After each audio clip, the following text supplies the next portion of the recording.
started. Okay, so I want to introduce myself. I'm Adriana Bocaiuva, president of the Committee of Guanabara Bay that puts together civil society and different institutions to speak about water resources and water resource management and the management of our coast. So it was wonderful to hear you all speaking about the importance of us observing the coastal management, the values linked to oceanic culture, and everything that we do in our activities. As Nina said, this has to do with our choices in consumption because they have an impact in the ocean. So if you are, let's say, in a different region, you can still have an impact, a positive or negative impact in Guanabara Bay. So I think it's important for us to understand how our choices and our management of the resources of the basins, which is what we will speak about here today. Solange will give us a very interesting presentation that inspires us very much. That has to do with the management of the basins and how this has an impact on the coastal management. So I think we can go to Solange's presentation. She is a researcher at Maryland University. So the Center of Environmental Studies at Maryland University. And Solange, the floor is yours. I would like to say, first of all, I want to thank you all for inviting me here. It's an honor. And, you know, I'm Brazilian, even though I have lived for most of my life in the United States. My heart is Brazilian. I'm always cheering for Brazil, you know, in the World Cup. I always am. So it's wonderful to be able to contribute in some way to this initiative here in Rio de Janeiro. As Adriana said, I work in the Center of Environmental Sciences at Maryland University, and I want to highlight that this center is very special. Even though it is an academic institution, it is special because we have a mandate from the state of Maryland to provide scientific information that helps in the conservation and recovery of the state's natural resources. So our research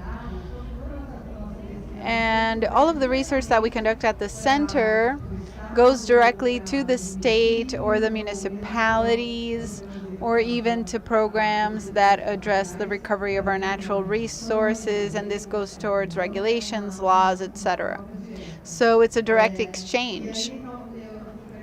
Now, for those of you who don't know, why is this partnership Rio de Janeiro, Maryland happening? Why Maryland? Because Maryland, the story of Maryland with Rio de Janeiro started many years ago with a program that is called Partners of the Americas that started way back when, actually 40 years ago, more than 40 years ago. And the state of Rio de Janeiro is considered like a brother to the state of Maryland. So there has been a lot of exchanges of information between both states, and one of the areas here is the management of natural resources. So in 2013,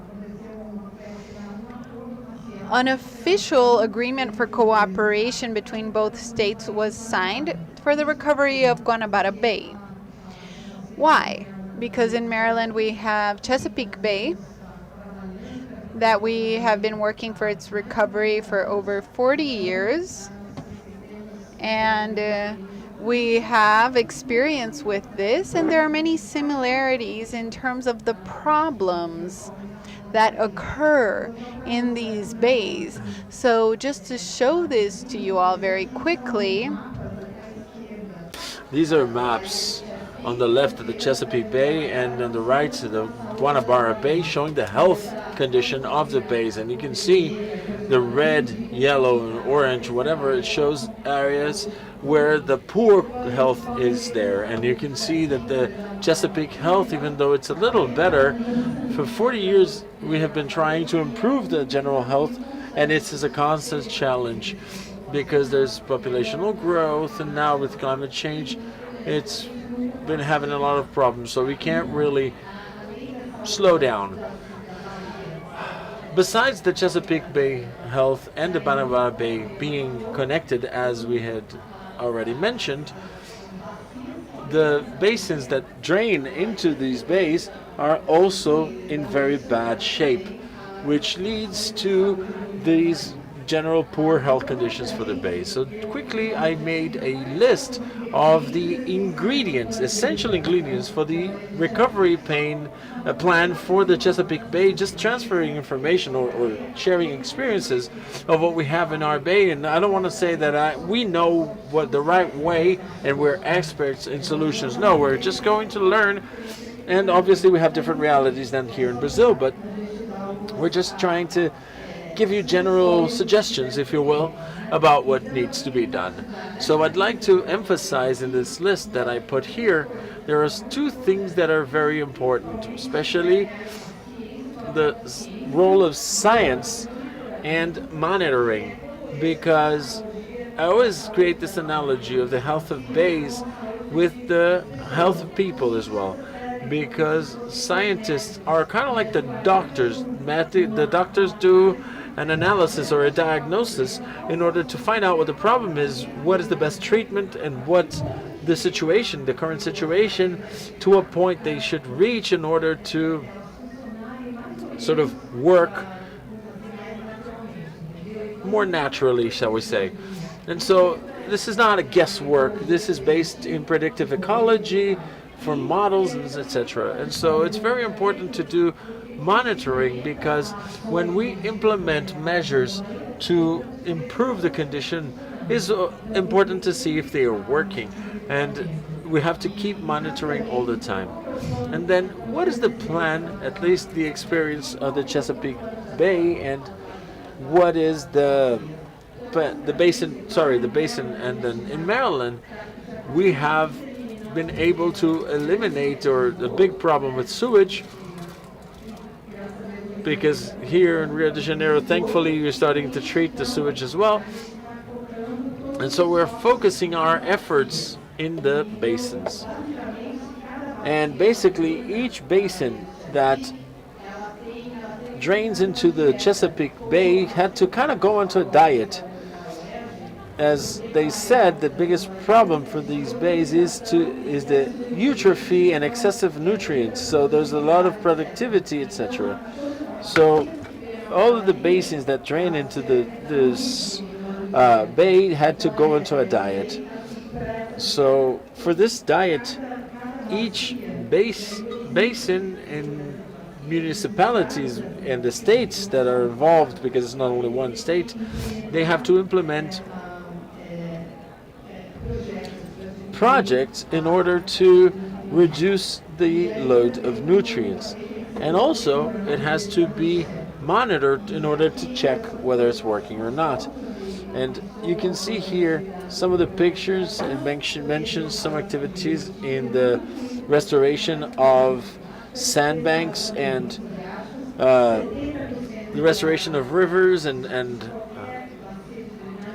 any kind of draining, small rivers that are used as streams that are used to manage fresh water, which is also something very important, specifically in urban settings, and such as Rio de Janeiro. So you need to have very good freshwater management and rainwater management, and sewage treating, of course. In Maryland, we also have a good practice for agricultural management as well, restoring cellular woods and so many other things.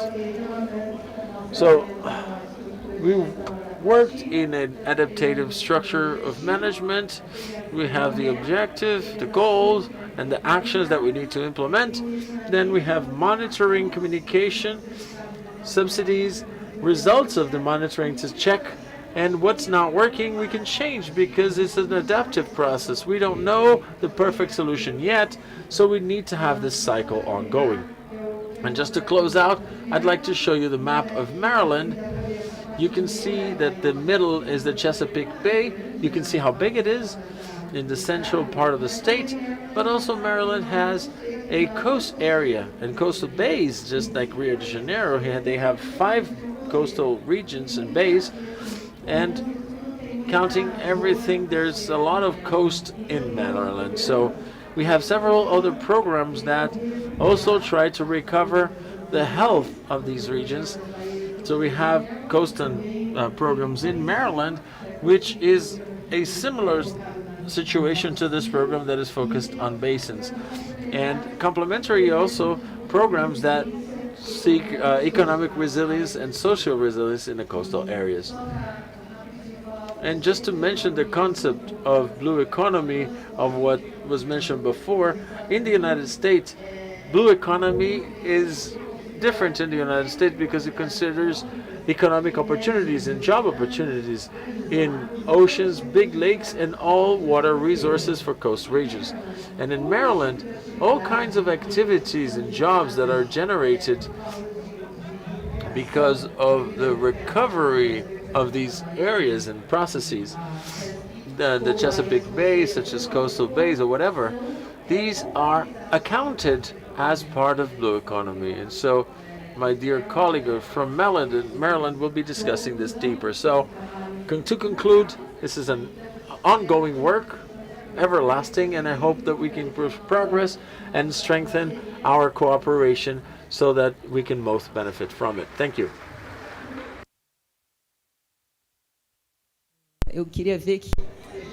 I'd like to see if we could include Solange in this definition of blue economy, that the natural riches can also be added and all the services in our GDPs. So I'd like to give the floor over to Elliott Campbell from the Environment Nucleus for the from the Department of Natural Resources from the Maryland University. Sorry, I apologize.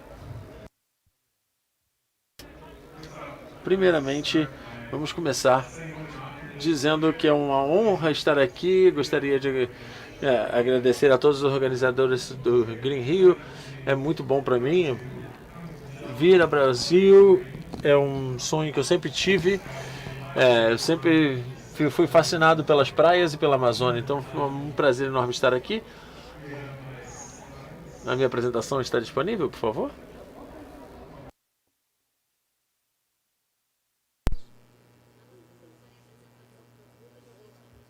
It's okay if we don't. I can. Se não tiver, tudo bem, eu consigo improvisar aqui. The presentation of Mr. Elliott Campbell. Do you have it? Yes, thank you. Ah, sim, estou colocando na tela. Obrigado. Bom, no meu trabalho no estado da Maryland, tem uma série de áreas, mas eu vou falar especificamente de alguma coisa que é um pedaço pequeno daquilo que eu faço. No sábado a gente vai ter uma sessão um pouco mais longa, onde a gente vai poder falar da economia e das ecologias que são relevantes. Mas eu quero falar de dinheiro e de lei. São as duas coisas mais entediantes de todos os encontros, mas enfim. Vamos falar dos setores financeiros, perguntaram em 2022, e como é que isso impacta a nossa habilidade de restaurar a Baía de Chesapeake e conseguir outros objetivos. Então, se a gente puder passar para o próximo slide, por favor. Ah, o controle está comigo, perdão. Bom, como eu disse, nós temos muitos objetivos dentro de Maryland e na parceria de Chesapeake Bay, porque, como a Solange estava dizendo, teve muitos estados, 6 estados que estão nessa região de água. Eu coloquei aqui, vocês podem ver que vai até o estado de Nova York, lá em cima. Eu estou longe de Nova York, mas vocês podem ver até Pensilvânia. E esses dois não têm nenhuma conexão com a Chesapeake Bay e particularmente muitos problemas de agriculturas que tem muitos nutrientes que aumentam a quantidade de nutrientes na nossa baía. Então eles têm que trabalhar na sua seção dessas bacias para poder afetar a gente lá embaixo. Então continuamos até a West Virginia E Virgínia tem mais ou menos aí metade da Bahia e compartilha com a gente, e também um pouquinho de Delaware. Então, dentro dessa parceria aqui, tiveram muitos objetivos. 38 resultados possíveis dentro dessa parceria. Mais só que a qualidade da água, nós precisávamos de muitos desses resultados que vão ajudar com a qualidade, mas claro que alguns deles são resultados desse aumento da qualidade. Então, por exemplo, a vegetação aquática precisa ter melhoria na qualidade da água para que possa se expandir, precisa que a água seja mais limpa, para que o sol consiga passar, para que aí a grama consiga sobreviver. Então, só para vocês verem um exemplo das coisas que nós queremos melhorar através desse programa da limpeza da Bahia. Então, estamos vendo criar uma justiça ambiental. Não sei se vocês estão familiarizados com esse termo, mas é muito bem conhecido internacionalmente. Ser parte da poluição do espectro socioeconômico. Então, tentar minimizar o sofrimento das pessoas pobres para que elas se poluam menos. Queremos melhorar a área de uma forma geral, melhorar o habitat para as espécies que são importantes, como por exemplo as ostras, peixes, enfim, que as pessoas vão pescar lá, elas gostam de fazer isso como atividade de lazer. E tudo isso também existe dentro de um outro objetivo muito importante no estado de Maryland, que é mitigar as mudanças climáticas, porque nós temos o objetivo mais ambicioso de todos os estados dos Estados Unidos. Nós sempre estamos aí disputando com Califórnia e Nova York, que sempre estão lançando novas leis mais ambiciosas, mas nesse momento o nosso objetivo é reduzir nossa emissão de 60% até 2020. Então, nós também recebemos o prêmio de ser o melhor estado em termos de atingir os nossos objetivos, acho que 2 anos atrás, porque nós atingimos o objetivo de 25% até 2020, temos muito orgulho disso, mas ainda assim nós estabelecemos um objetivo muito difícil de alcançar, tanto da questão climática, mas também da limpeza da Bahia. E agora, infelizmente, nós provavelmente não vamos conseguir alcançar esses objetivos de nutrientes. E isso é até 2025, só para ficar claro. Vou falar um pouco mais sobre esse ato de financiamento conservação, que nunca existe dinheiro suficiente, claro, né, como vocês sabem. Então, nós gastamos muito dinheiro lá na restauração da Bahia, e foi meio bilhão de dólares por ano que a gente gasta de alguma maneira de algum projeto de restauração. E isso tem uma série de diferentes ações que estão envolvidas, como por exemplo salários, aumento os planos de tratamento da água, de esgotos, remoção de determinados nutrientes e etc. Então, o meu trabalho no meu departamento é a restauração ecológica para a qualidade da água. Então, isso vai para determinados charcos, ou enfim, riozinhos pequenos com a vida selvagem e tal, que foram mencionados. Mas depois, mas essa lei vai nos ajudar a conseguir financiamento privado para conseguir chegar aos nossos objetivos, e não vai nos permitir também considerar explicitamente todos os benefícios pequenininhos quando a gente vai dar financiamento a esses projetos de restauração. Porque no passado a gente tinha que financiar baseado somente nos nutrientes que estavam sendo reduzidos do projeto. Mas agora, graças a esse ato, nós conseguimos considerar uma série de outros benefícios de serviços, ou qualquer termo que você possa querer utilizar, que sejam resultado desse projeto. Então, eu desenvolvi um processo para fazer isso, ainda está sendo refinado nesse momento, e eu vou falar um pouquinho disso no sábado. Alguns outros destaques aí. Então, a infraestrutura verde, isso fica na mesma escala de outras infraestruturas, como a verde, a azul. Então, Antes essas coisas eram separadas, mas agora queremos que os recursos fiquem disponíveis não só para as infraestruturas tradicionais, as chamadas cinzas, concreto, etc., mas para outras também. Todos esses outros elementos que podem ter a mesma função da infraestrutura cinza, mas trazer benefícios que queremos. Então definimos essas infraestruturas verdes e azuis, porque não existe uma definição explícita para isso, que achamos importante para entendermos de que estamos falando aqui.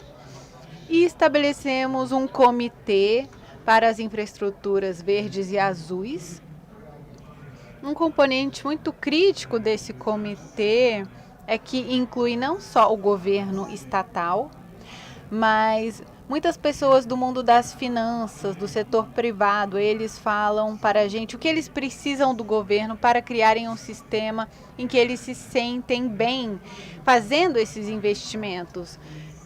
Então, com finanças privadas, quando trabalhamos normalmente com o setor público ou fundações sem fins lucrativos, esses recursos que vêm do mundo privado, às vezes as pessoas tratam isso como um dinheiro gratuito, mas eles esperam um retorno, não é? Então temos que criar um case de negócios para engajar o setor privado. Esse comitê tem sido muito crítico nesse sentido.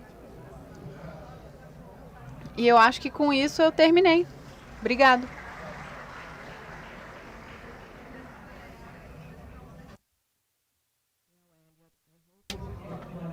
Bom, Elliott, espero que a espera tenha valido a pena, porque conseguimos um dia perfeito de sol para você hoje, não é? Então, pode agradecer a Bia por esse presente. Well, our next speaker is Carlos Martins. Carlos is an engineer, and he is ahead of EPAU. What does it stand for? Okay, it's the Public Company of the Free Waters of Lisbon. Very well then. Good evening, everyone. I want to thank the organizers for this wonderful invitation. It's always a pleasure to be in Rio and in Brazil to share experiences. And, it's really challenging to speak about all of this. It's quite a challenge to speak about the Trancão River, the estuary. So yesterday I tried to edit my presentation to fit it into these 10 minutes. This photograph here, actually I'm going to go backwards here. I'm going to start with the end of the story. So this image was taken during the global journeys in which the Pope was in Lisbon. 1 million people were there at this location for his visit. And now I'm going to contextualize why I chose this image.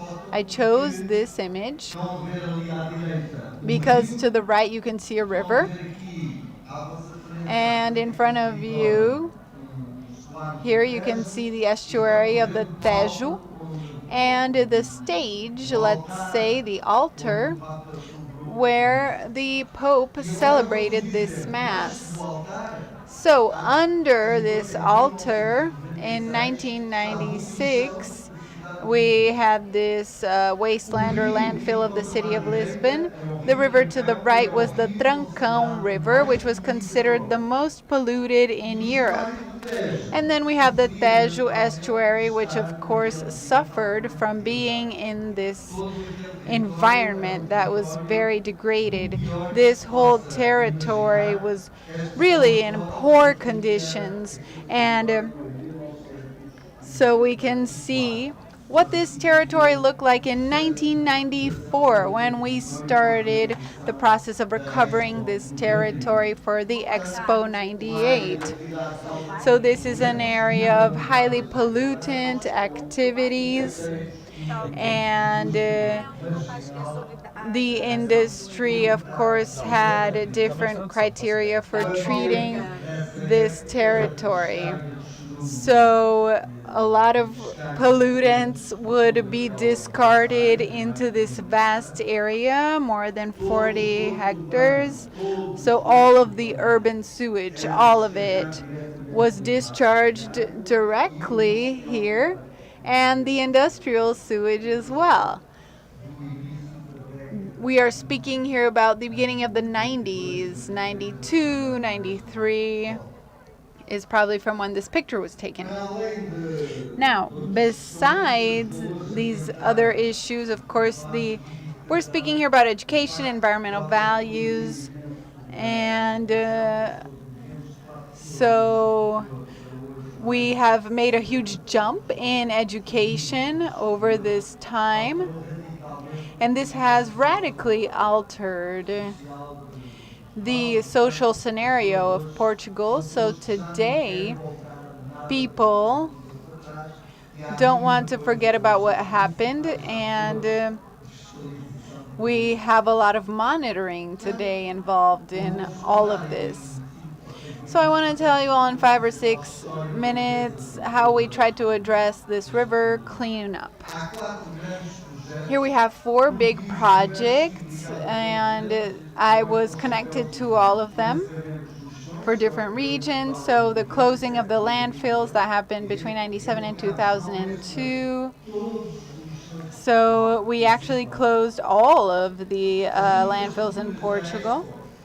And the infrastructure of the Expo, so they had to take down everything that was there, clean the land, and basically build a new city. If you know this territory, actually now it's the most expensive region in Lisbon because it's very new. The decontamination of the Trancão Rio, because we could not have the Expo in this region because the smell was so horrible, and the integrated decontamination of the Tejo, which happened later on. 2 key words that have already been mentioned here: governance, which, I can't get into details about this because of my time limitation, but it's a key component. We all need to know what our role is, the several authorities and entities. They compose this responsibility matrix. And the other word here is planning. This needs to be taken very seriously. So we have the planning here of the Expo, because it was an event that had a limited amount of time during which it would take place. So we wanted to think of this as an integrated territory for the city. Here we have a more recent picture of this new urban centrality post-Expo. And so we finished up this first stage in 2008.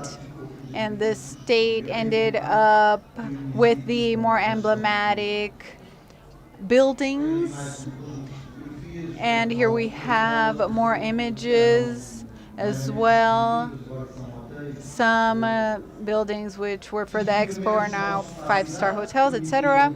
And now we have new urban infrastructures which allow for big events, the Web Summit, big shows, U2, etc.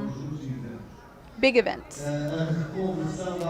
The reconversion of some pavilions, let's say for the International Fair of Lisbon, which is a big event which we were not able to organize before because of a lack of infrastructure.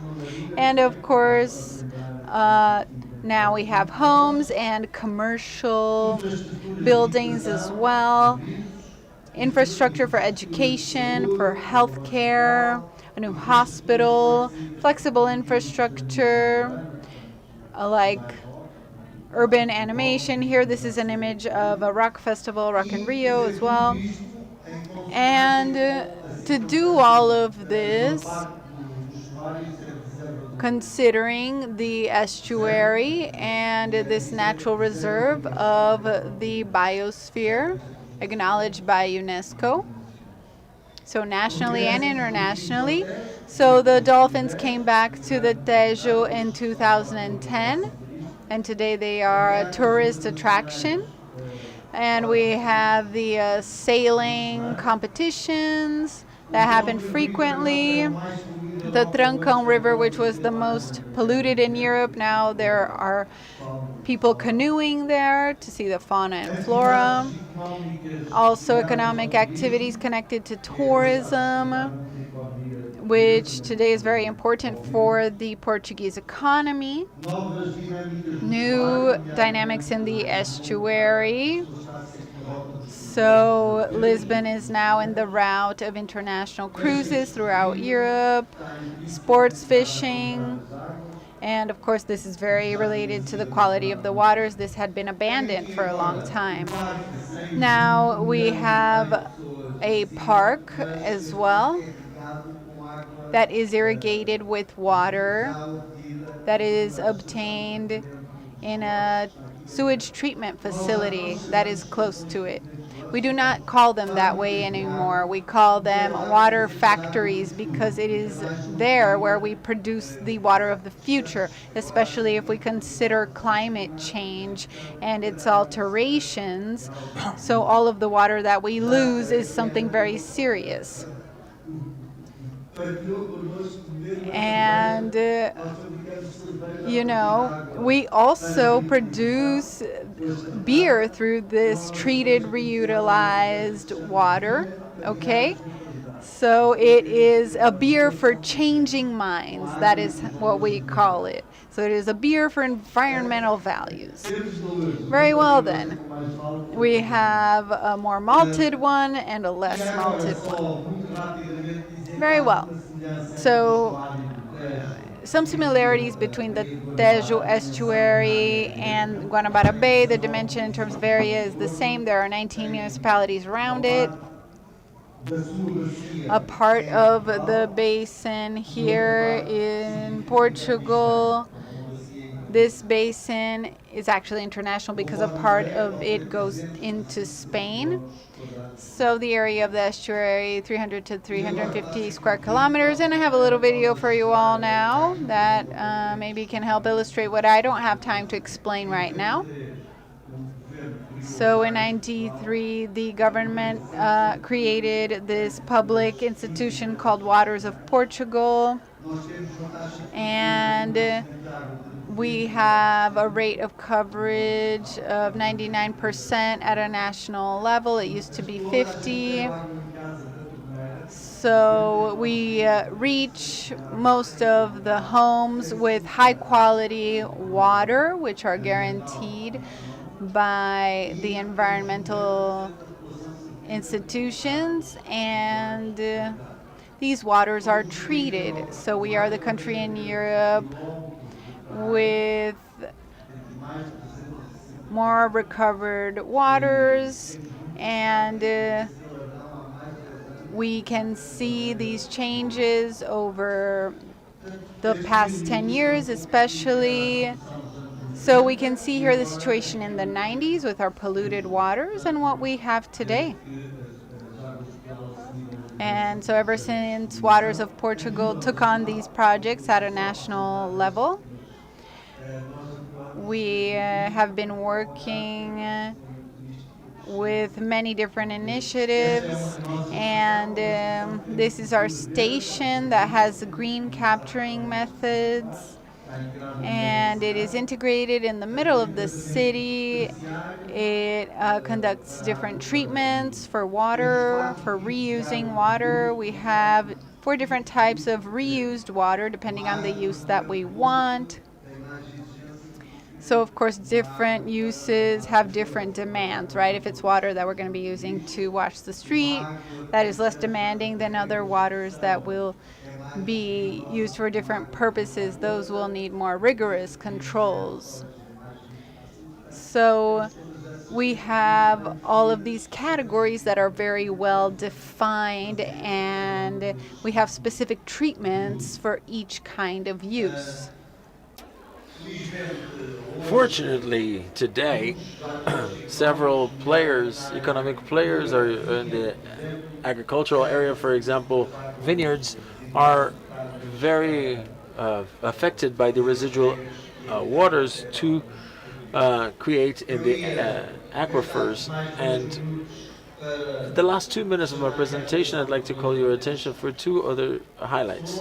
First, in the two margins of the Tejas, we invested in the build a few millions of euros investment, but all of them are governance assured companies, because they have 51% of the capital and 49% are from the municipalities, in order to not create tensions. We have in the city of Lisbon a series of projects that was very difficult to perform in a city built to create an intersectional treatment stations of great dimension is not something easy to accomplish. In the Terreiro do Passo, if you know Lisboa, this is a place where everybody works. You can see the pollution plume. That's 1998. And it came from the old seasons sewage system, and we resolved with a sophisticated system now that is connected to biology and so many other things. And all this system, we were able not only to not let salt water come in from the tides into Lisbon, but also not letting pollution go out into the river. When it rains a lot, which happens in Lisbon 25 or 30 years per year, 30 days a year, sorry, we have these retention stations that let water go through but don't let it go in. And we have proved that we haven't created any environmental problems with these projects. You can see the pollution from the construction times. We found several ships sunk from the 17th century. This construction was not easy. It was extremely complex. The new treatment stations are always high enough for wet seasons, but also the dry seasons they can operate. And that's a physical or treatment station, and they work 3 to 4 months, and the other months they work in drought with the economic matter, because the economy is the moving force within these projects. Here, there's the pictures the stations. This station is close to the one that the map was showing in the Parque das Nações, and you can see this is one where we've already got a production of compost through the vegetable sewage, and then we have the idea to use the nutrients for agriculture, and we're developing more sophisticated treatment systems. So Portugal is going to have an older population with several medications, and we start having emerging pollutants that we are not prepared to deal with, and we are already foreseeing this problem to the pollution that will be necessary. We have joint projects with university in order to develop capacity to be able to overcome. And so I hope that you can see this live one day. And this is the Tredbach Marginal, where it used to be a landfill, and now the tourists use it almost like an urban beach in the Terreiro do Passo. Thank you very much for your attention, and it'll be great to share it with you somewhere else in another time, at a different time.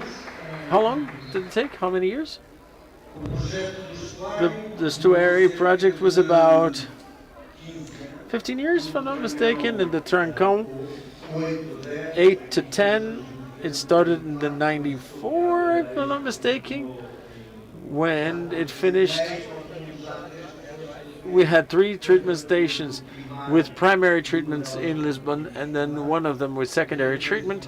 The secondary treatment of the others only finished in 2000, so 2 years later. The landfill was 5 years, but this one, and now Lisbon has a insemination, a stone anaerobic management, 2 triages, several integrated systems for residues and for sanitation, with 2 public companies from the Águas de Portugal group, which management jointly with the municipalities. As you said, the municipalities, they are our clients and they are our stakeholders and shareholders as well. And then they pay the services when we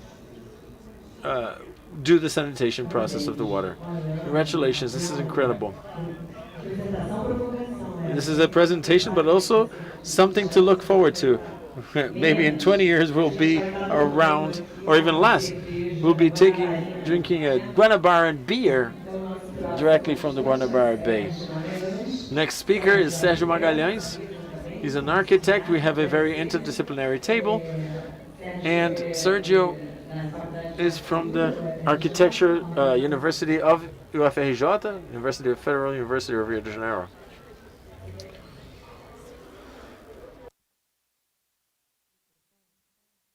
Ali, o Sérgio apareceu por ali? E aí? Não.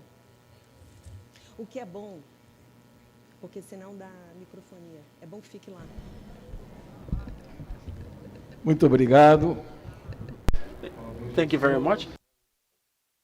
Good evening, everybody. I'd like to congratulate Bia, Anna, and all of the organizers of this spectacular event. It was last year here, and this year it's even better. Congratulations, Bia. I also liked the tables that I saw, the discussions before. It was Anna with her production and choice, and this one specifically makes me very satisfied, specifically because of the company of representatives and from the Guanabara Bay, Metrópole, and the main academics and scientists who created a book, who wrote a book, a very important book about sanitation in Brazil. The United States experience is also very gratifying for us, but being an architect, talking about urbanism, well, I'd like to say how inspiring it is to see the Portugal experience. It's very inspiring in the Tejo estuary to say that this possibility does exist, and we will follow in their footsteps of our great Lisbon. We are going to get there. We must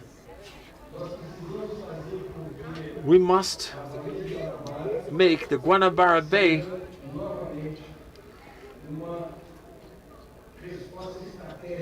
a strategic response to the development of the city and the state, as it was throughout 4 centuries of history, and maybe got lost a little bit in the way.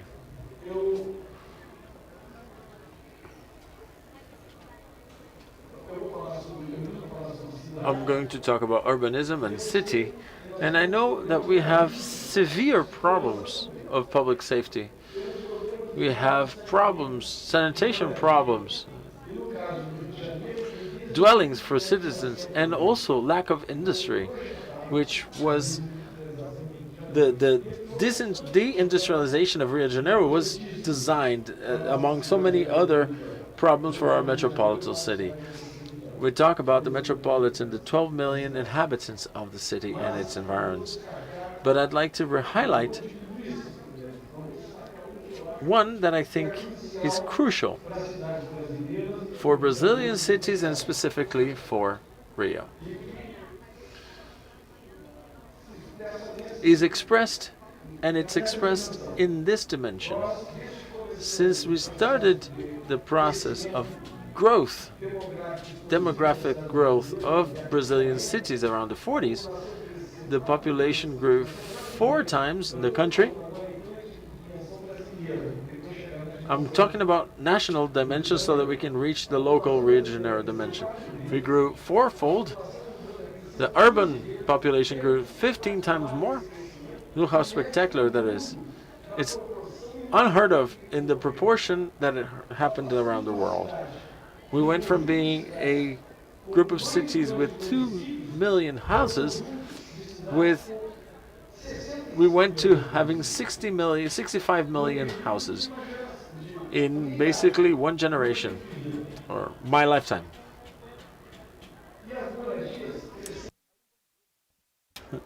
And the number of houses grew because the size of number of families has reduced the number of members of a family. So this square is the urban Brazil in 1940, and look what happened in 2000 until 2010 in terms of the Brazilian houses. Half of them have no sanitation, basically. They were built 80% due to the family savings without any public policy for financing. And here is the challenge that I bring to you. And I'd like to ask you to join our efforts to face this challenge in order to give an adequate response to our future development, because without it will continue to be on slidey grounds. Until the 30s, the end of the 30s, we're going to build more than 50% of what we have already built in Brazil, and we're going to build without the increase of population. We're going to build with a stable growth in population, as the last census demonstrated. Well, if we're going to continue building this incredible number of houses with the same policies that we had up until now, we will amplify misery in Brazil. We're going to create more spaces without infrastructure, without public services, miserable and spaces, and with populations migrating to these areas and emptying the previously consolidated areas. So Rio de Janeiro in 1900 had the yellow size of occupation. The yellow part of the map shows the occupational extent of the city of Rio de Janeiro at the 1940s. The white one is now the metropolitan city. Up until 1960, when Rio was no longer the capital, it grew up to this point, and the metropolitan area had 4.5 million inhabitants. The demographic density went from 1870, when it was the first census, until 1960, when it stopped being the capital. It grew from 10,000 people per square kilometer for 16,000, which means it expanded, but also it got denser. From 1960 to 2015, it grew this red area that you can see here. And the density dropped exponentially. Is this just a number? No, it's a lot more than that. This descending curve happens when Rio de Janeiro was no longer the capital, and also when the transportation systems on trains were abandoned. The trains were basically to the trash, and the metropolitan area continues going down even more. We recently created the Metropolitan Arch with the idea to expand the city. The more expansion in a city without a populational increase, the more degraded is the urban setting. So this is a situation that's true for Rio de Janeiro, but also for all Brazilian cities. This is probably applicable to all big cities in Brazil. So there is the need to understand, all of us to understand, to face this challenge consistently, but especially for Rio de Janeiro, I would tell you that we need to face these two very serious problems, which is the degradation of the bay and mobility as well, the lack of mobility.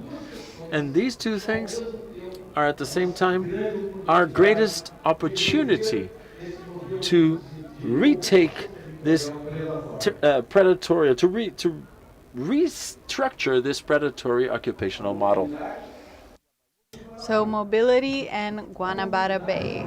Mobility, because we have a transportation system on railways that is decadent and that reaches 70% of the metropolitan area. So the red lines are the railway lines, 200 kilometers implemented throughout the initial decades of the 20th century and that were abandoned over the last decades, even after privatizing these operations.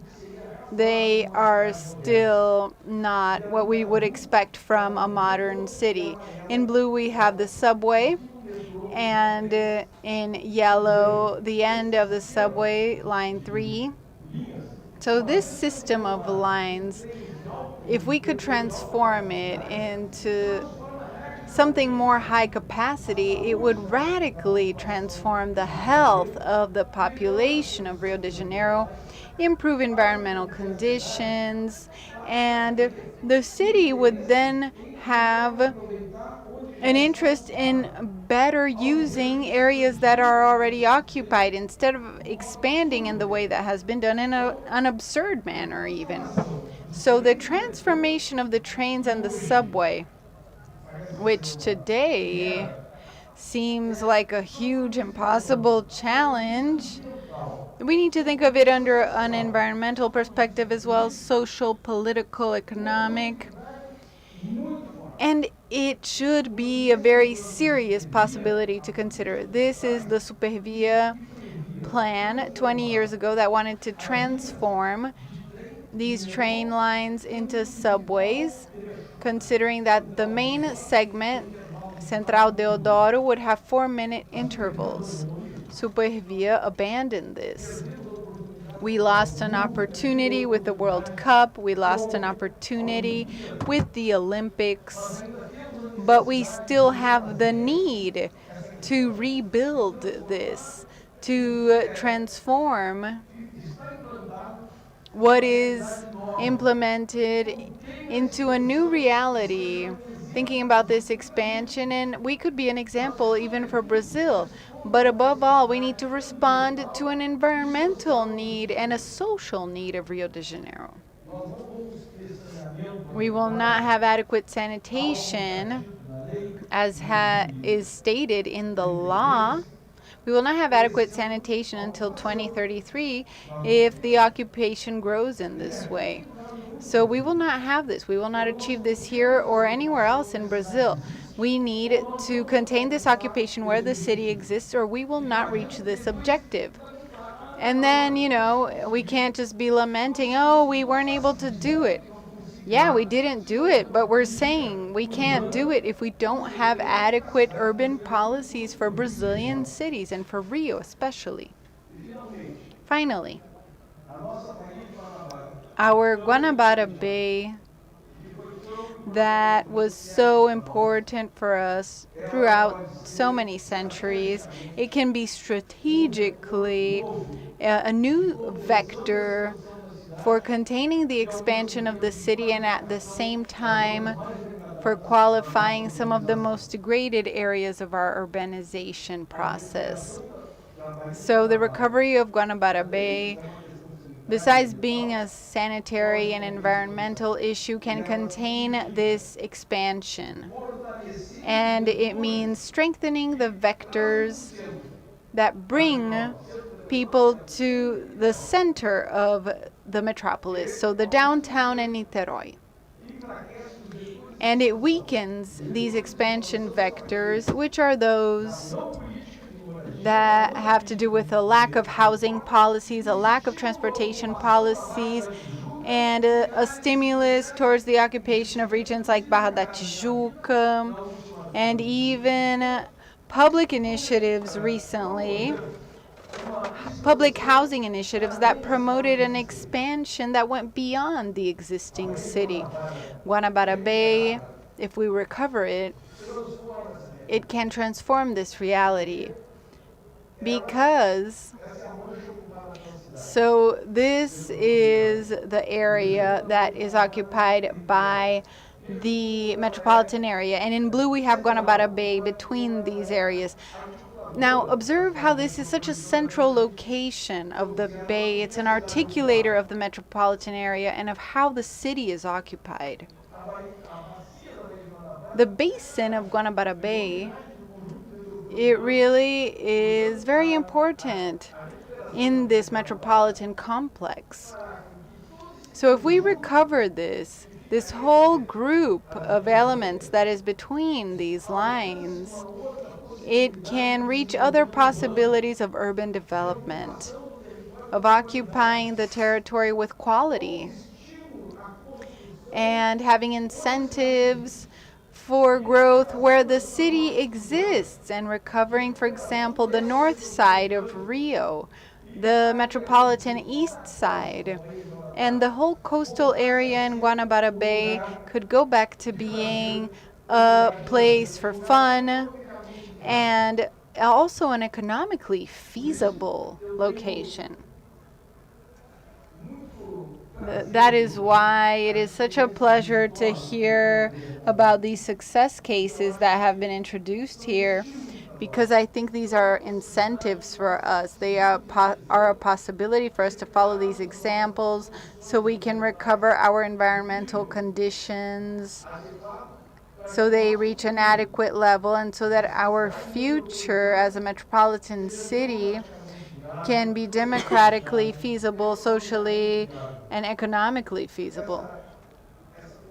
This photograph of Guanabara Bay with the downtown area in the yellow circle, and then in white we have the neighborhoods of Rio de Janeiro that surround Guanabara Bay, and in yellow the municipalities that surround Guanabara Bay. So it really is a whole world.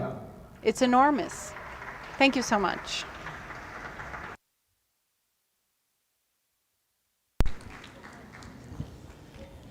Obrigada, Sérgio. Agora a gente... Thank you, Sérgio. So now we will go to our next speaker from Instituto Rio Metrópole, Amanda. She will now speak about her work.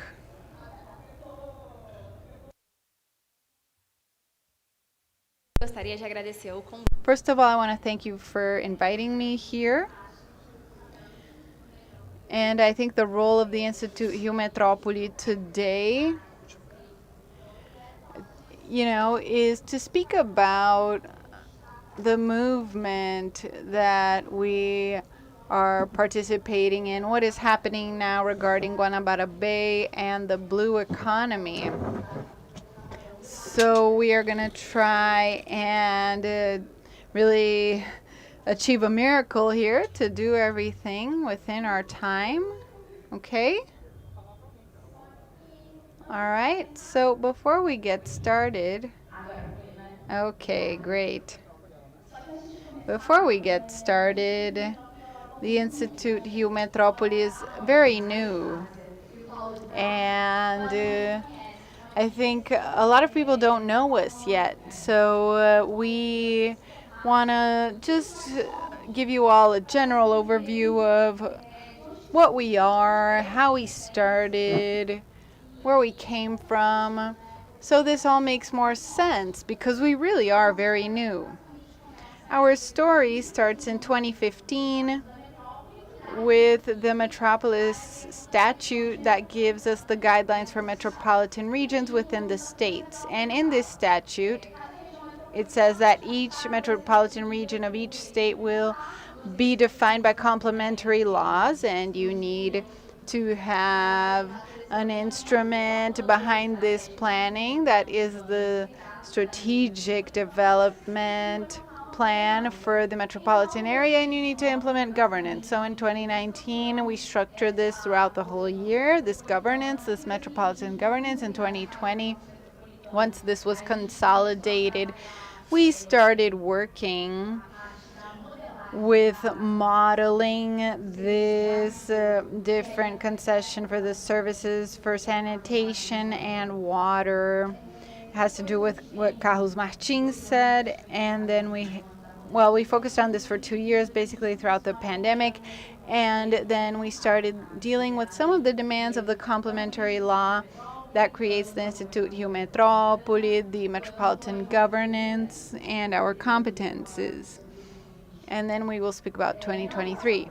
So I'm not going to tell you all about these numbers because we don't have time for this. But basically, the metropolitan region is composed of 22 municipalities, and we have 7 municipalities around Guanabara Bay, but also those that when they conduct some kind of action, let's say in Cachoeiras do Macacu, this can also have an impact on the health of Guanabara Bay because they are part of the metropolitan area. Cachoeiras do Macacu is an example. Rio Bonito is an example exactly. That they are not exactly right around Guanabara Bay, but they have an impact on its health. So our structure in this metropolitan governance, we have a deliberative council with 22 mayors, members of civil society, so organized civil society, Metrópole Institute, which is us. We are the executive agency for the technical projects and the fund that I will speak about very soon. So this complementary law defines some competences for us, like spatial organization, housing, sanitation, water treatment, and the reinvention of Guanabara Bay is in our complementary law. And it's important to look at this process to understand how we got here, how this was considered in this state law. And now, so serving the statute of the metropolis here in Rio de Janeiro, we elaborated the PEDUI, which was a 3-year process with more than 5,000 people involved. Maybe some of the people who were here participated in this process. PEDUI is a plan that has 19 products, and there's a very easy way to simplify it for general understanding. So many of its products are divided in 2 volumes. So you have a diagnostic segment and then a solution for the demands generated by this diagnosis. So there are 6 programs. We have programs of the Smart Metropolis, Sustainable Metropolis, but today I will speak about the Reinvented Bay program. And, you know, this is an eternal subject. We could go on about this forever, but basically the guidelines for this program have to do with the implementation of these collecting belts for drainage and sanitation to deal with sewage. And this is something that was even discussed with the National Development Bank. And the Lisbon case was an inspirational case for us because a lot of people studied this case and shared this experience with us. And today, if I'm not mistaken, we can see in Annex 3 and the open call for this concession, which is in www.concessãogerenciamento.com.br. One of the objectives is the implementation of these systems in the 7 municipalities around Guanabara Bay over the next 5 years. So this is something that is ongoing right now. We also have and speak about the use of the bay and its surroundings for fun and tourist activities. We can see the reference of Lisbon and people now using these areas for fun, for tourism, and valuing and revitalizing the ecosystem of Guanabara Bay. This includes islands like the Paquetá Island. So it really is a very extensive subject, and now we will speak a little bit about the blue economy. Good afternoon. I want to thank you for inviting me here, Bia and Anna. Thank you. It's great to be here with you all. It's a great pleasure. It's an honor. I'm really happy to hear everything we have been hearing here so far in this panel. This shows us that we are heading in the right direction. And as Carlos Martins showed us, there are results to these actions that were adopted over a long period of time. An investment was dedicated to revitalizing a degraded area, and today you have economic benefits from this in a very interesting manner. There are many activities that we can see happening there today. The blue economy, which was very well defined by Monica. You can effectively today use what was a problem previously, which is to be able to take care of it for no reason. Now you can make it viable economically for caring for a very important aspect of human preservation as a whole. Not only having a public activity, it can be also a source of monetization for environmental assets that can make it self-sustainable for the productivity. And I'm very glad to have seen the way Maryland people nowadays are able to generate funds through the exploration of the monitoring activity and preservation of nature.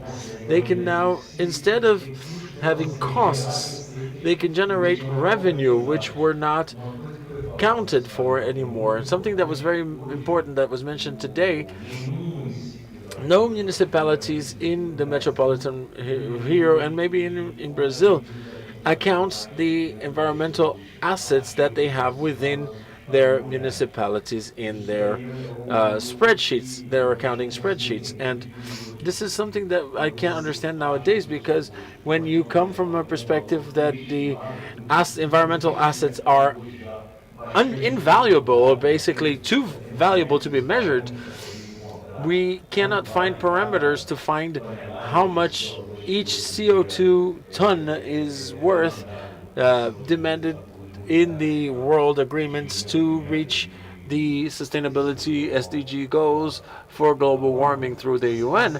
You can measure nowadays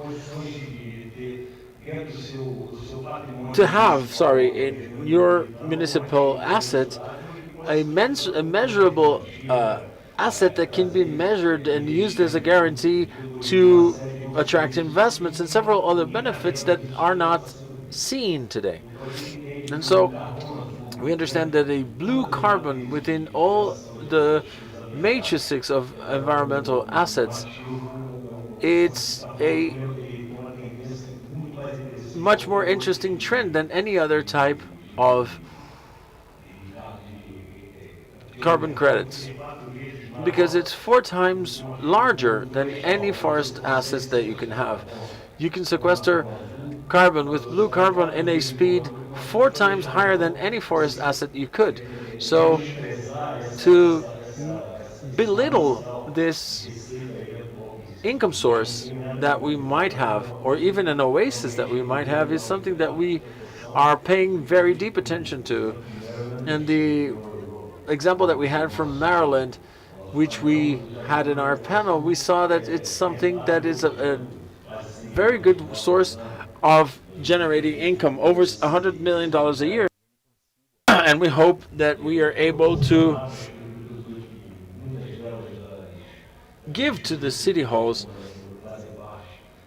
Some of them are part of the metropolitan area of Rio de Janeiro, but have no financial conditions to even access finances because they don't have any projects or any money. So this asset's going to come in a good time. We're creating an inventory of the environmental assets in the metropolitan region of Rio de Janeiro in terms of carbon.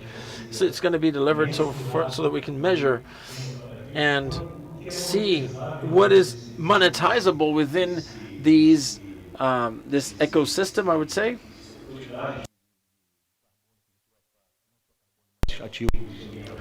not only carbon, but just any environmental assets that we can find and redistribute or distribute them for all the municipalities in the metropolitan region. Several IRM projects we have done have a lot of things to do that with everything that you've done.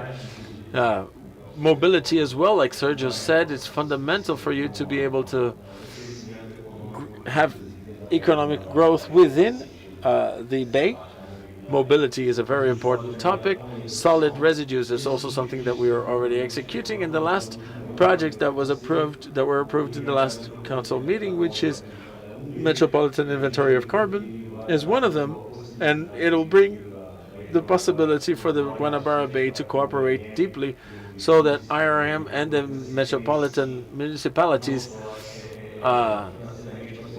benefit from it, not only financially, but also with the improvements that are going to be implemented for the population that live around the Guanabara Bay. Thank you very much. Thank you for listening to me. Thank you, Otávio and Amanda. I'd like to remind you that on IRM site, you can see all of these projects. It's an incredible bibliography, and the committee site as well.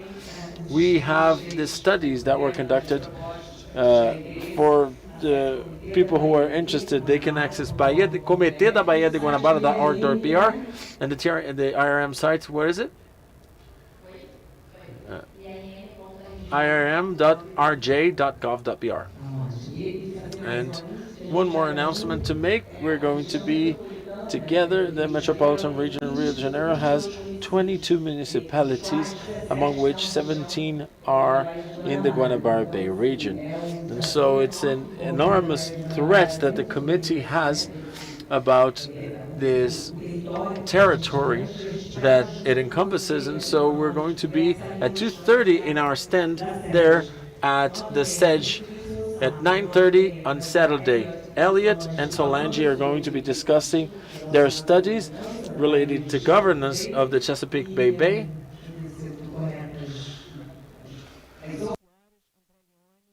André Leone and Mariana are going to talk with SDGs. And to close, our elder is going to close the inspiration that we had with so many incredible presentations.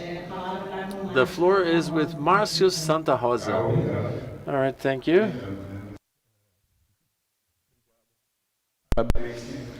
Congratulations to Bia for this initiative, and Alvaro, his son, who I've been discussing things with.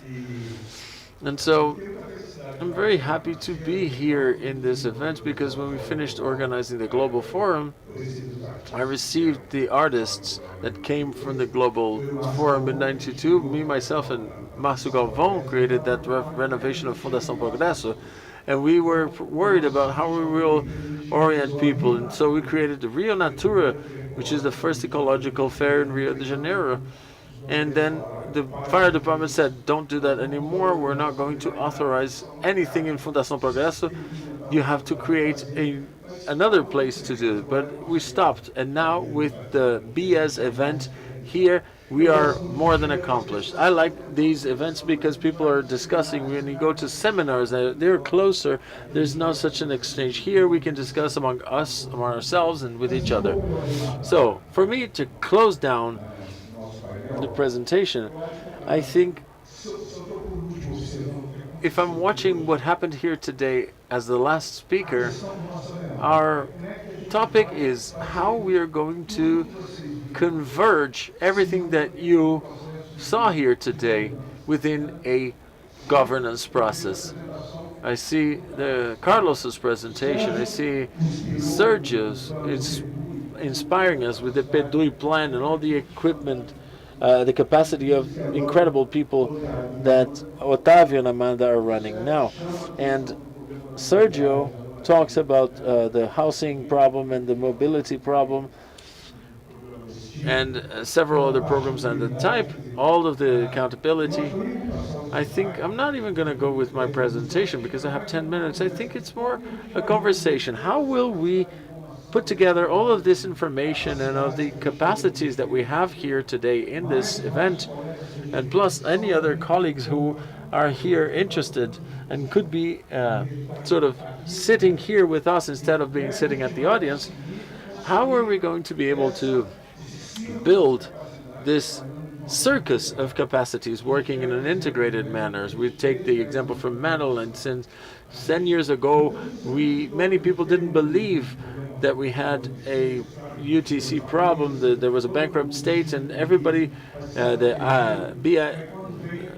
IDB investment was not. And it's like, no, hold on, we have our plans. Let's go back to them.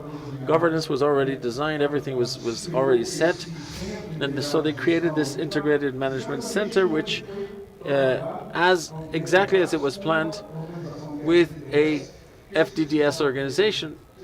They look at Trejo, they looked at the largest basins in the world, Paris, with a very detailed work in order to find out the kind of this kind of authority has, and all of the basin committees, and to reach this management model that they are taking over. It's going to be discussed that the governance of a metropolitan area in a bay needs to be discussed. If you look at what we have in terms of GDP on the east side and on the west side, with all the rains that flood the cities, the impact, the sanitation impacts that we were trying to bring to improvements and removing people from the margins and taking them on higher ground where they're safer. So this territorial mapping is impossible to be thought of without understanding the urban occupation. So we're discussing what we need to do with components of the structure in this management matrix. We're going to have to dig very, very deep. And talking about deep, we recovered. I have a slide where I show how many funds the American governments, the 6 states of the Chesapeake Bay, raised in order to be able to finance all of the projects that they have to do there for that dimension of a bay. These are 5 different funds. The guy that has a house in a rural area and has a sewer has a fund in order to clean that, because it can go into the subterranean aquifer. There could have several contaminations. Rainwater, for example, with superficial, with subterranean water, all of this context that people who have been studying for several years, and the moment now is to think about how we will carefully integrate all of these knowledges. Kasai, which was a worldwide known company for the recovery project of the Guanabara Bay, which is spectacular, we didn't go deep into the coastal management, but we have a working group right now that is studying coast management. It was done in 2000. There was a Jericho study, it's spectacular, done by FIEMA at that time. We're trying to go back to it. And João Batista he passed away unfortunately, he did a coastal study that the whole coastal region was already full. And so all of that knowledge is there for us, and we're bringing it back in order to sit down and discuss the best alternatives. However, you might have heard from 2 months that docks, Navy, and Brazil, which is Rio de Janeiro First District, Cinemar, which is the other partner that we have for the sea economy, SEDENGS, which is economical development, and the 2 city halls, Rio and Niterói. We have 51 abandoned boats, which we've always wanted to remove from polluting agents. We have been able to remove 5, but before we couldn't remove any, so it's an advance. The San Luis boat, which crashed onto the bridge, we were recovering. Globo story from 2018. The crew were living still within the boat because the company had gone bankrupt. They lived within the boat with the boat parked, and it was already there as stopped, and then whatever happened, right? So you can see that the governance is being installed or implemented from a time where things need to go into action. The amount of knowledge that we have here, it's impressive for us to miss this opportunity and to try to integrate. So this is the purpose, the proposal, to incorporate these consolidated study of coastal management with what the part that the committee are running, with the Guanabara Bay, she didn't mention, but we have 9 hydrographic regions in Rio de Janeiro. The Guandu and Guanabara are the 2 most important ones. So this is like Carlos's experience. Our partner here, and we can see this is something very serious, right? So I just want a minute here to say something that I forgot to mention. Today we already have a metropolitan fund that is ready to receive resources that can be applied to the metropolitan region. So you spoke about 9 funds, right? And Rio has its own fund, the Rio Metropolitan Fund, that is available so that it can be this hub for investments and be distributing this to the metropolitan region. This Guanabara Bay Fund, actually Thiago, who was our secretary and vice governor, he was a congressman at that time. This fund was created, but it is archived because there was no continuity to it. But it will be reactivated. This is work we will do with a lot of time. We can't just get there with the interested parties for Guanabara Bay and say that now this is going to happen. We need to think of a composition of users involved with the bay. The bay is an environmental service that is very powerful. And we have the port, the Navy with the defense services, Petrobras, I don't even need to mention that. These are economic uses. All of these companies, public or private, they really sustain themselves through this asset. And they don't pay anything to maintain this asset in good conditions or to recover it. So that is work that needs to be done, and I think our colleague wants to say something else here as well. If anyone wants to say anything, I know a lot of you probably want to make comments, and please feel free to do so. This is our last session. I just want to say I'm Zé Paulo Azevedo. I coordinate the group for updating the Guanabara Bay plan, and it is ready. It was not mentioned. It is integrated perfectly with the work that was done, and it basically is a plan for environmentally recovering Guanabara Bay. So because the committee is present, we need to mention this. Sorry, Anna, we need to mention this. So that is it. Does anyone else want to say anything? Please, go to the microphone to speak. Foi inspirador. Well, this was very inspiring for me specifically because we have been envisioning this dream for 20 years with many frustrations, and as Marcio said, the information is there. But hearing this experience of the Tejo, Carlos, thank you, because you started this from the end to the beginning, right? And that really lifts us up to see the results. The big problem is the governance. And I think Sérgio really contributed a lot. He speaks about this in the book. We cannot have sanitation if we are not organized in the metropolitan area.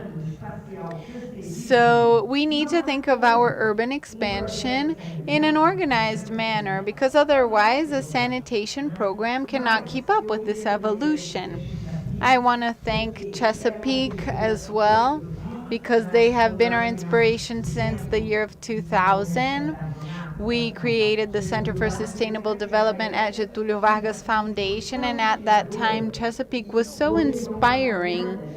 And you didn't speak about this today, but I want to tell Anna that Chesapeake has a marketing model to involve the population and do what Sérgio said needs to be done, to involve people so that the project can move forward faster. Because the big problem is that science cannot always deal with so many people. This revolution needs to happen from inside. You need to have people involved. In Chesapeake proposed, for example, sailboat competitions in the segments of the bay that had been recovered.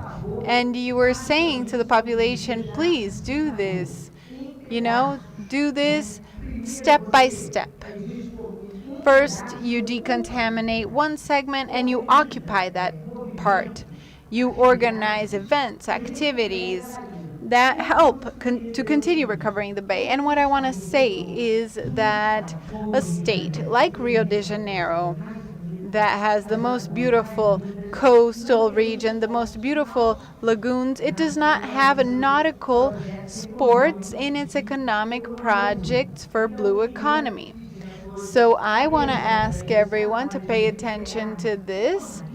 We need to recover at least one marina in Rio de Janeiro. Actually, that's not enough. We need to replicate these marinas, and we need to start a big party in Guanabara Bay, because nobody likes sewage. Thank you very much.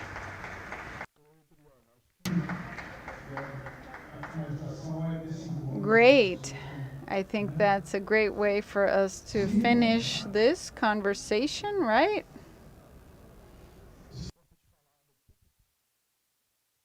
Professores. Boa noite a todos. Agradeço a Good evening, everyone. Thank you for the opportunity. I just want to highlight that even though we are a coastal country, Brazil has always ignored the ocean. And we need more maritime knowledge, oceanic culture, because those who have this kind of knowledge are totally marginalized. We should have traditional fishermen here as well, because they offer services to society at no cost. They are monitoring the environment every day, and this information is not used. So this is something essential. Oceanic culture exists. My second point is that Brazil, with these awful characteristics of how it occupies the territory, means that we have one of the most unequal societies in the world, one of the highest rates of urban violence because of this process. When we look at the ocean, this same economic model that caused all of these serious problems cannot be applied to the ocean, because otherwise we are going back to the 50s, when the president of the Republic of Malta, because of the possibility of appropriating himself of the oceanic funds from the countries in that areas, started to appropriate himself of the last frontiers on the earth. And this led to the third conference of the UN on oceanic territories, and Brazil is a signatory. This was before our national policy on the environment. And so they create then the Brazilian Continental Platform, the Tactical Brazilian Program, and the National Program for Coastal Management, right? And as has been said, we have not been able to advance with these policies. So we hope this is an important moment from here on we can integrate this with basin programs and everything else. I'm sorry, I know I went on about this, but this is a very important issue.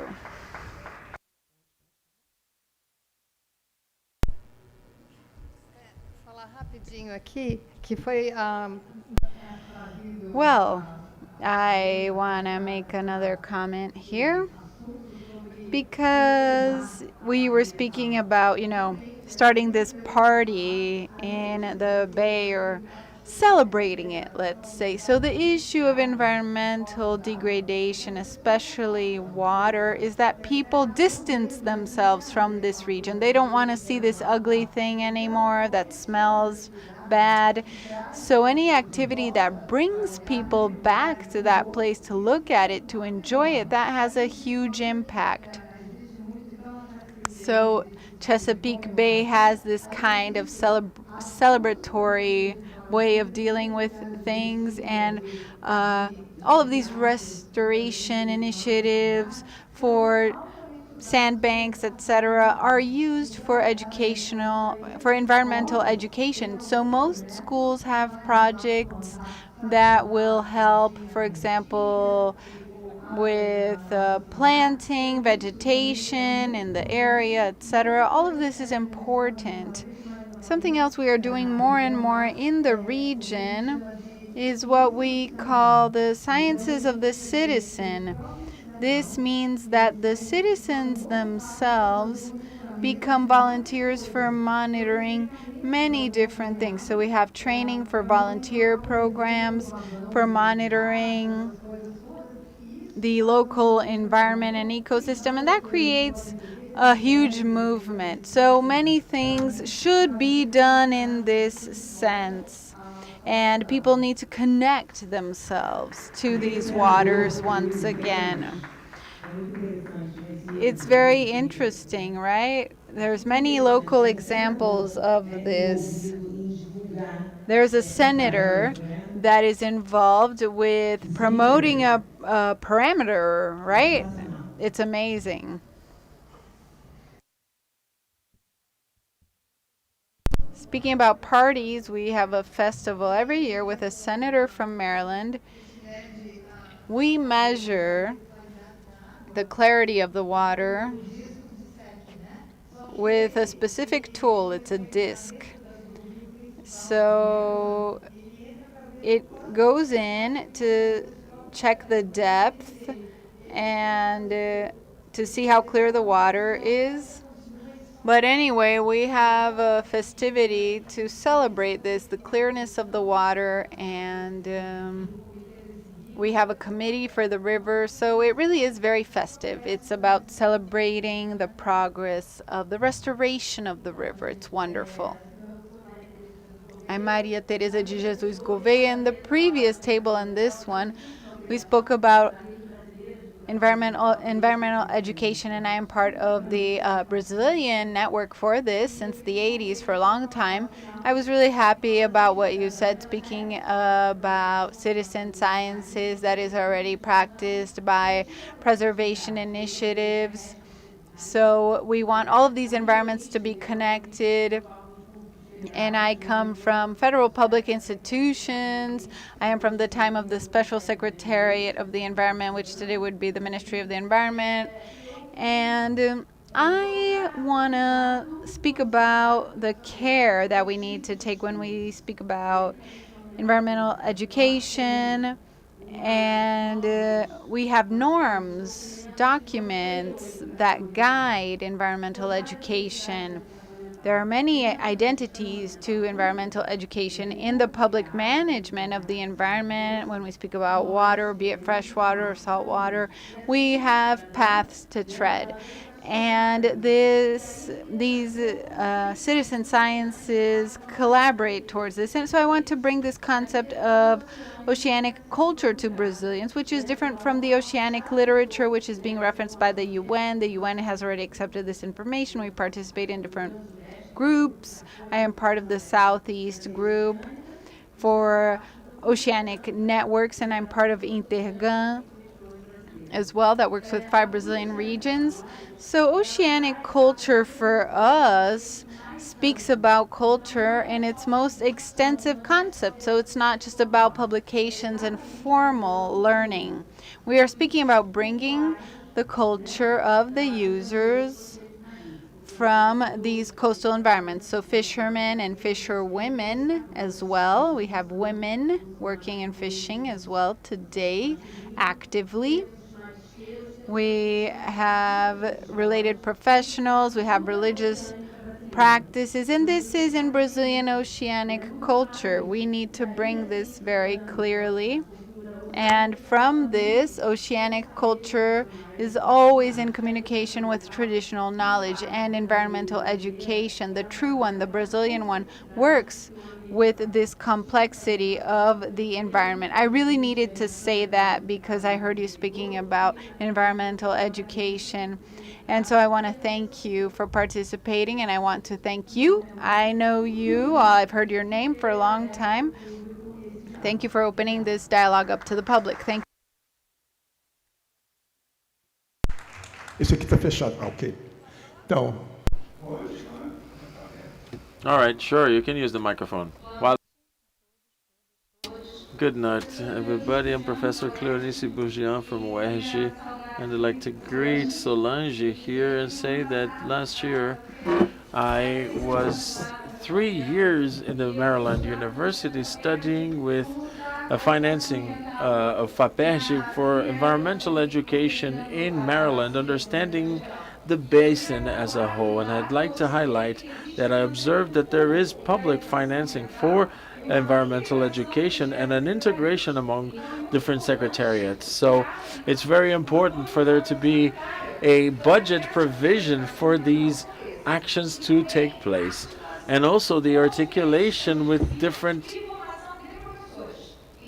educational system and teacher training processes. So it's not disarticulated. There is a very specific legislation that regulates the access of children to knowledge and the specific budgeting for that. I'd like to highlight that we need to articulate in that manner as well.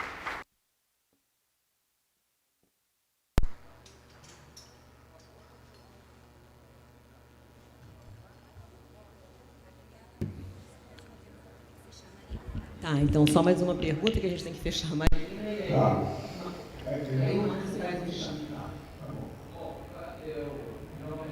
My name is Ricardo. I'm a retired engineer. I used to coordinate the project Orla. It's good to see some friendly faces like Zé Paulo, Solange, Sparta, and I'd like to remind one very important aspect. A lot has been said about the participation and articulation of the Guanabara Bay, and very little is talked about the fact that their islands are federal territory. So when we think about a plan for the bay without considering the fundamental player, which is the federal government, which has legally and effectively control of this area, I think is a bit, we should be cautious about it. So we should probably seek to their participation of this very important player, the federal government.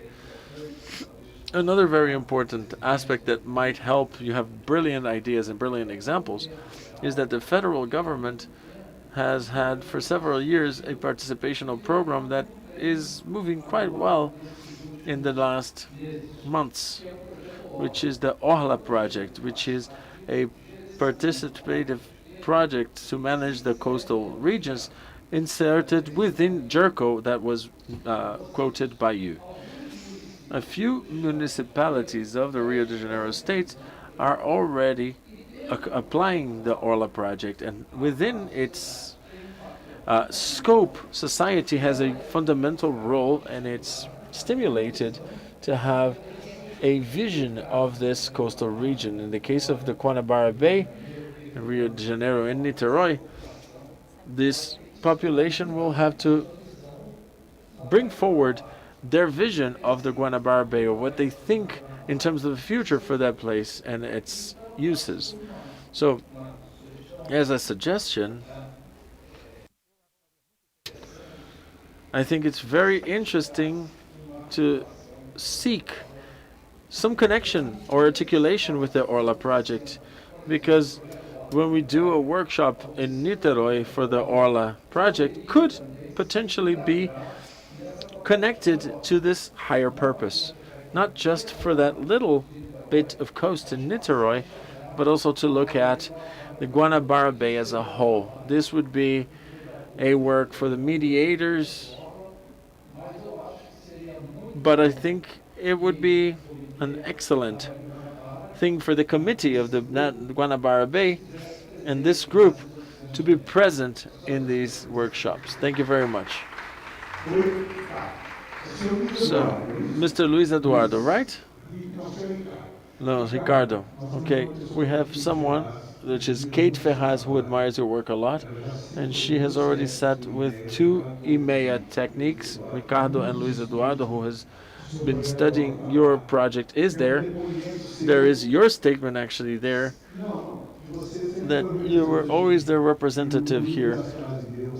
You have a statement that you gave in a seminar in Alerj, which is transcribed when you were talking about the importance of the project. So yes, it is already connected with the bill with Luis Eduardo and several other actors in order to try to divide Guanabara, Sepetiba, and Ilha Grande, 3 different regions, when the ecologic zoning as an instrument and the maritime special plain, the Orla, is alongside and is being considered there. Okay?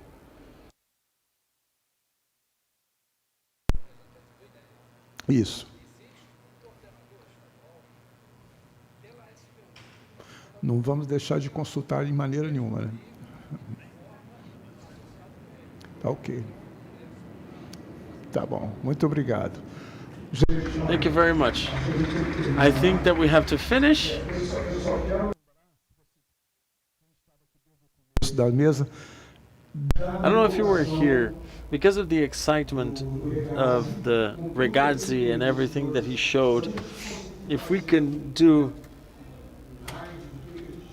a compilation of what has been shown here today, this is going to be spectacular. So I'm speechless. Anna, do you want to close? Bia? No, thank you very much, all the people involved, Bia, Anna, and everybody else who were able to make this happen. It's very inspiring. We're going home carrying this inspiration and a lot of commitment as well. So good night, everybody. Thank you.